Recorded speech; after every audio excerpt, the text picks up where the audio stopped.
السلام علیکم هیوادوالو، هیله لرم روغ بایاست. ملګرو، د نن ویډیو ډیره اهمه ویډیو ده. د نن ویډیو څه داسې ده چې څنګه کولی شو چې د کرکټ هر یو چینل، یعنی د کرکټ هره لوبه په ژوندۍ بڼه وګورو.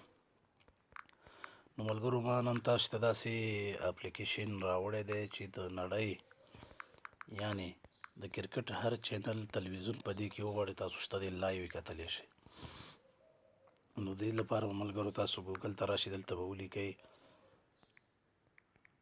لایو ټي وي نیټ.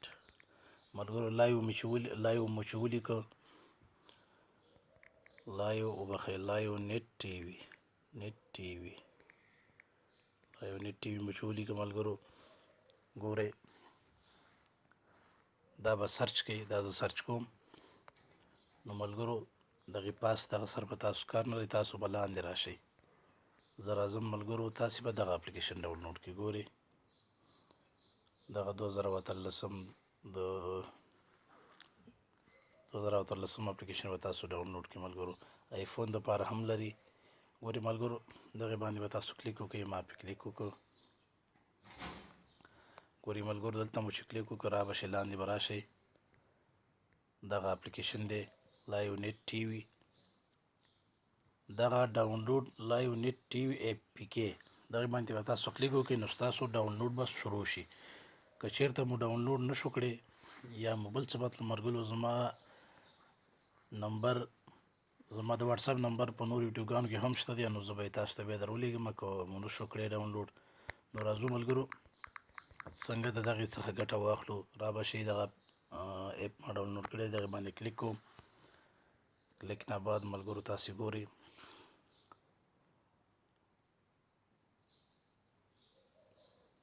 لږ صبر وکړئ. ما نوی ډاونلوډ کو او مې کاته، نو بیا دومره ستونزه نه کوي کله چې تاسو ډاونلوډ کړو. ګورئ ملګرو دغه چینلونه تاسو ګورئ، دغه ټول په دغه کې شته دي.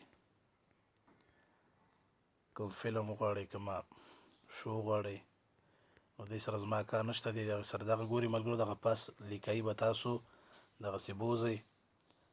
ګورئ زه په دغه سپورټس باندې کلیک کوم، تاسو بیا هم په سپورټس باندې کلیک وکړئ. دغه دی د کرکټ چې کوم خپروي، ګورئ سټار 2 سټار 1 سټار 3 دغه ټولې سونی، دغه ټول کرکټ چې کوم خپروي دغه ټول اپلیکیشن په دې کې شته دی. نو تاسو کولی شئ چې د کرکټ هره لوبه چې په د نړۍ په هر ګوټ کې وي تاسو کتلی شئ. ګورئ زه دغه جیو سوپر باندې کلیک کوم، تاسو به هم کلیک وکړئ. لینک 1 یعنی په اول لینک کې تاسو غواړئ په اول لینک کې وګورئ یا په دویم لینک کې. زه په اول باندې کلیک کوم، تاسې به هم په اول باندې کلیک وکړئ. ګورئ ملګرو دلته به تاسې که چېرته مکس پلیر د سره وي خو ډېره ښه، که مکس پلیر د سره نه وي نو انډرایډ پلی باندې دغه جسټ وانس یعنی یو ځل دغې باندې به تاسو کلیک وکړئ.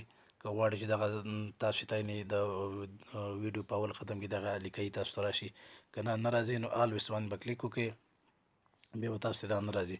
نو ملګرو دغې باندې به کلیک وکړئ او کرکټ د دغې نه تاسو وګورئ. نو زه نه شم کولی چې په دغې باندې کلیک وکړم اوس، ځکه چې دا د دې نه میچ شروع دی او زما په ویډیو باندې کاپي رایټ سټرایک راځي. نو د دې لپاره زه نه شم کولی. تاسو کولی شئ یو ځل امتحان کړئ، نو ما ته بیا په کمنټ کې ولیکئ چې آیا دا صحیح کار کوي که نه. نو ملګرو ډېر ښایسته کار کوي. دا ډاونلوډ کړئ او زه هغه څه تاسو ته راوړم کوم شیان چې زه تجربه کوم، نه هغه چې له ځانه تاسو ته یو طریقه در ښایم. نو دا ډاونلوډ کړئ او ګټه ترې واخلئ. ډېر ښایسته اپلیکیشن دی. ویډیو له ملګرو سره شریکئ. زما چینل سبسکرایب کړئ. ډېره زیاته مننه.